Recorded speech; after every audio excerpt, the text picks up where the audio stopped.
country back. Thank you, everyone. Thank you so much for having me. My name is Alexandria. Some of you may know me as AOC. I'm so happy to be back in Las Vegas. My home is a ways from here, but in truth, the distance between us is a lot shorter than we think, or even that we're told. And I want to thank each and every one of you for making the effort to be here today. Thank you all so much. I know a lot of you have had to make lots of plans and carpool and figure out how you're going to get here. It's not easy. And we don't... Pardon? Louder. Okay. Okay, thank you. People in the back, thank you for helping me. Is that good? All right, thank you. And I have to tell you, thank you, Nevada, because there's so many more people here than we even anticipated. We are at capacity today. And how many of you, how many of you here, is this your first political rally? Thank you all so much for getting in the game. And I want to thank who here is also getting in the game after not being as involved in politics, not knowing so much, who feel called and compelled. Thank you. Welcome. And I want to be the first to say, I don't care who you voted for in the past. You may have voted for Donald Trump in the past. You may have voted for Kamala Harris in the past.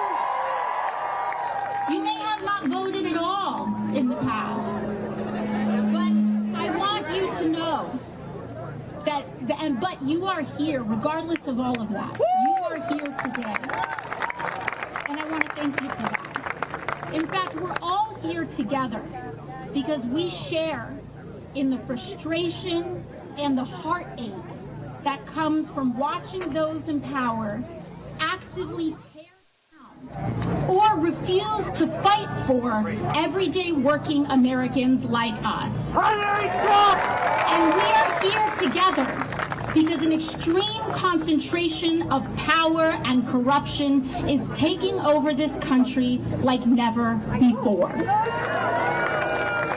But we are also here today because we know that a better world is possible. But to get there, we need to be honest about where we are. Because we are witnessing an oligarchy in America. And that is when those with the most economic, political, and technological power destroy the public good to enrich themselves while millions of Americans pay the price. And we are at a point where the wealthiest people in the world, like Elon Musk, and all the Republicans enabling him, are turning to loot what is left of Medicaid, Medicare, and Social Security to bankroll even deeper tax cuts and sweetheart contracts for themselves, their fellow billionaires, and their corporations.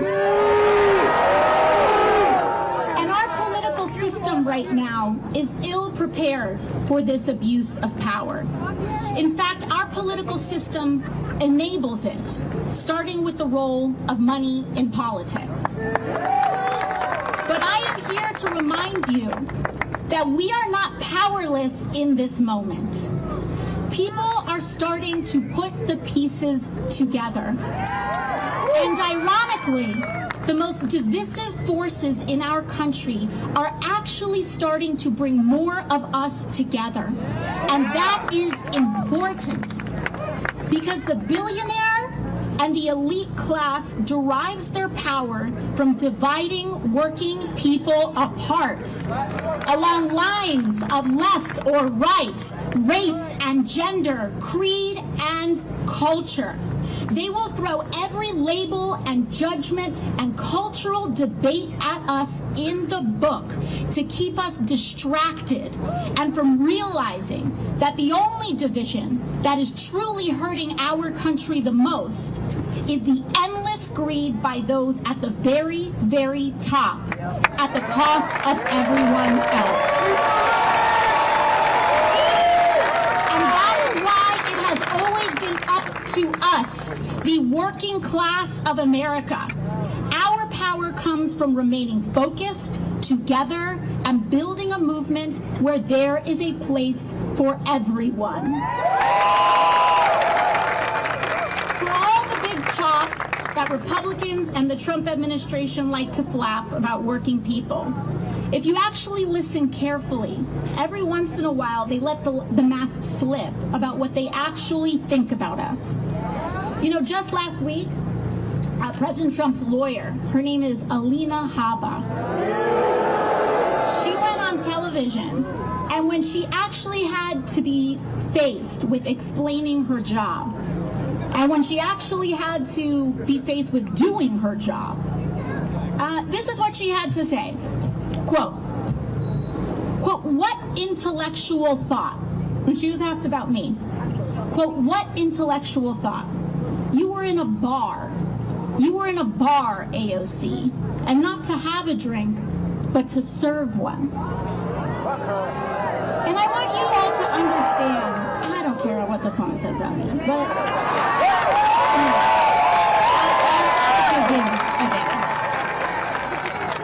I want you to understand that she isn't just talking about me here. She's talking about you. She's talking about all of us.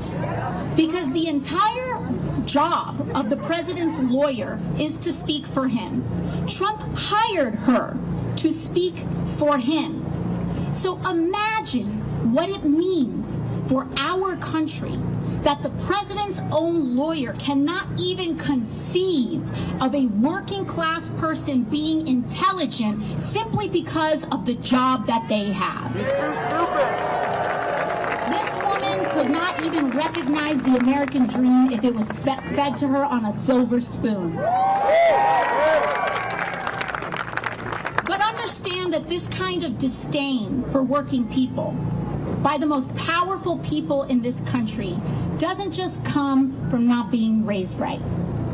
It's a shorthand for Elon Musk and Donald Trump's entire political agenda and a certain ugly kind of politics, lying to and screwing over working people so that they can steal from our health care and Social Security and veterans care to pay for tax cuts for the wealthiest and bailouts for their crypto billionaire friends. There's a word for this: corruption. And seeing all of this stack up, how overwhelming and brazen and selfish this all is, and the constant barrage of headlines and phone notifications pinging all day long, it's enough to make even the best of us give up. It's enough to make anyone want to give in to despair. And trust me, I get it. And that is by design. That is by design. Because when the system is stacked against you, it's hard to feel like anything you do matters. It's hard to feel like we matter in this democracy. And it is easier to give in to despair.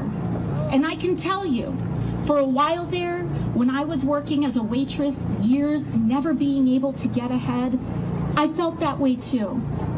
I tried to stop caring. I tried to just keep my head down and work my shifts and accept that this is just how things are. But that is no way to live. It's no way to live. And what I do know is that the working class does not have to live like this. In fact, we cannot live like this. And Donald Trump sees the immense pressure that working people are under. But his answer is to create an America where every man is for themselves.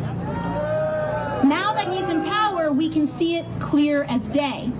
He's handed the keys to Elon Musk and is selling this country for parts to the richest people on the planet for a kickback. And in exchange, they will bankroll his campaigns and those of his allies. They scratch his back, he scratches theirs, and the rest of us are left behind. And the clever thing is that the clever thing that these guys sell is making people like you and me think that we're just one step away from being in that club too. Grindset mindset, right? Except their spoils are not earned. They are not working for these billions. They are stealing these billions. Just look at what Elon Musk and Donald Trump are doing to our health care, our veterans benefits, and Social Security. In order to pay for even more tax cuts for billionaires, they are slashing the programs that we have spent a lifetime paying into. And mind you, even if you aren't on Medicaid or Medicare, it raises your private insurance costs too. So every single House Republican voted to cut Medicaid. And now they're all scared. They're saying, we didn't say that. We didn't do that. Also, let me tell you something. If I ask you, let me see. Do we have a kid around here? Okay, can I ask your son a question? Very simple question. What is 10 minus 4? I didn't say 6. I didn't say 6. That's what Republicans are doing with this budget. And what's your name? Bryce? Bryce's life depends on Medicaid. And all of us are here for Bryce, aren't we? That's what this is all about. That's what we're here for. We're here for Bryce. We're here for Bryce's mom. We're here for you. We're here for me. Because at some point, every one of us is going to need help. Every one of us. There's not some other people or every one of us. And that's what community is about. And in order to pay for even more of those tax cuts for billionaires, they're slashing programs like the Medicaid that Bryce relies on. And every single Republican voted for it. You see, these budgets aren't just fights about numbers. They are fights over our values that define us as a country. Medicare, Medicaid, and Social Security were promises that we, as a people, have made to each other about what kind of country we are and who we are. It's not handed down from a politician or a billionaire. This is about the promises we make to each other. From neighbor to neighbor, from father to daughter, from friend to friend. You see, these budgets, again, they aren't fights about numbers. And these promises don't come from politicians. They come from us. From us. And they are promises that we make to each other. So to me, the strength of our country is not just measured by the height of our best days. It's also about who's there for us on our worst day. And that is why I'm here with you today. So let me share with you exactly what I mean. Because when they like to call us radical, and what they like to call me as radical, I believe is common sense. I believe that when a person gets sick, they shouldn't go bankrupt in the wealthiest country in the history of the world. Common sense. I believe that a minimum wage should cover the minimum cost to live. Common sense.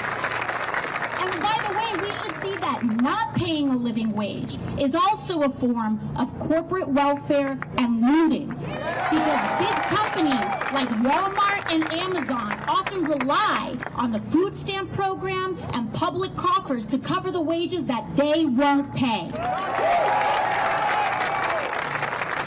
believe that homes are not slot machines for investors and Wall Street to extort working families out of every last dollar that they have. A home is sacred, and when your landlord jacks up your rent by half overnight, or housing prices skyrocket because Wall Street treats our housing market like a casino, your government should fight for your ability to keep an affordable roof over your head. And finally, I believe our elected officials should take on abuses of corporate greed everywhere they find it. We must get big money out of politics and make clear that our country is not for sale. And that's why I don't and never will take money from lobbyists and corporations.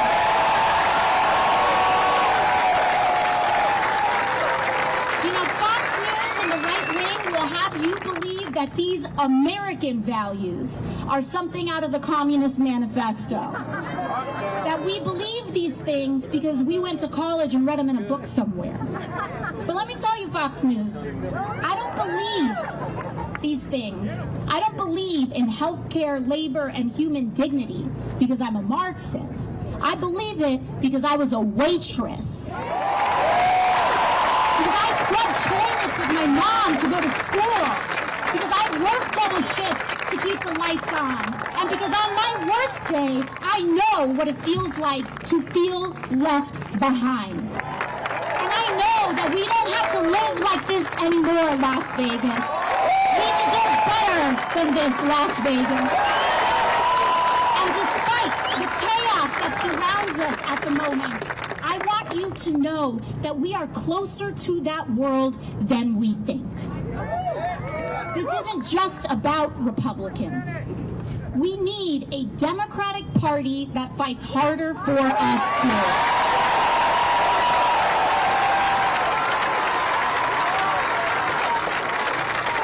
But what that means is that we, as a community, must choose and vote for Democrats and elected officials who know how to stand for the working class. I want to thank you for working hard to make that happen. You all put in the work out here.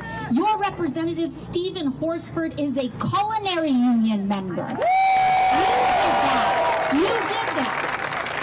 And it shows, because last week, when other Democrats caved, your representatives, Stephen Horsford and Senator Jackie Rosen, stood strong against the pressure in D.C.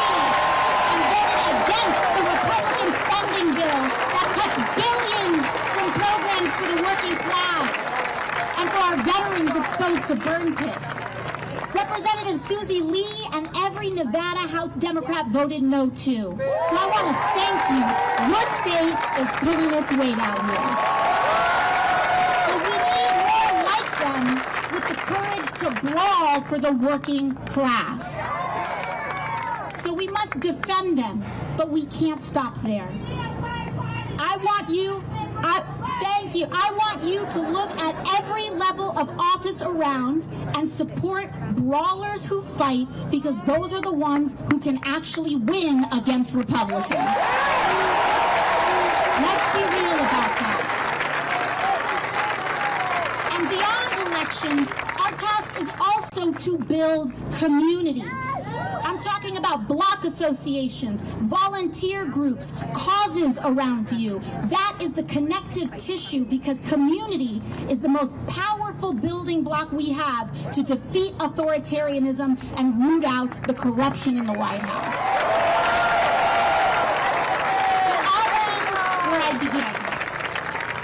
We might all come from different places, but we share a lot of the same experiences. So to all those who came here today unsure of whether or not this is where you belong, I want to say that you do. You do belong. No matter who you voted for, no matter if you know all the right words to say, no matter your race, religion, gender identity, or status, no matter even if you disagree with me on a bunch of things. But if you are willing to fight for someone you don't know, you are welcome here. If you are willing to fight for the working class, regardless of who they are, how they identify, or where they come from, you are welcome here. Here, everyone is valued. But I will say this. Those leaders on either side of the aisle who are willing to put their fellow Americans down so that they can get ahead or feel better about themselves, they may best find a home somewhere else. Because in this house, we stand together.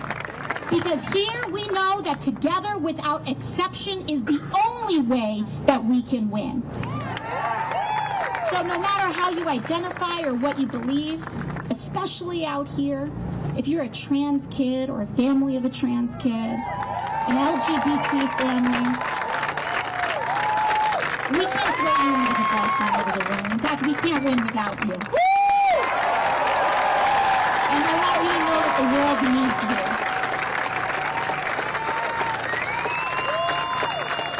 And I hope you see this movement is not about partisan labels or purity tests.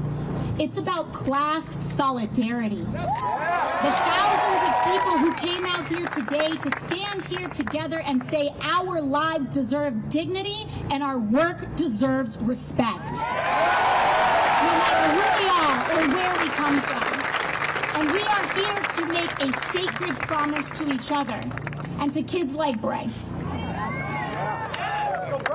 And that promise is to take care of each other on our worst days and to share in the successes of our best.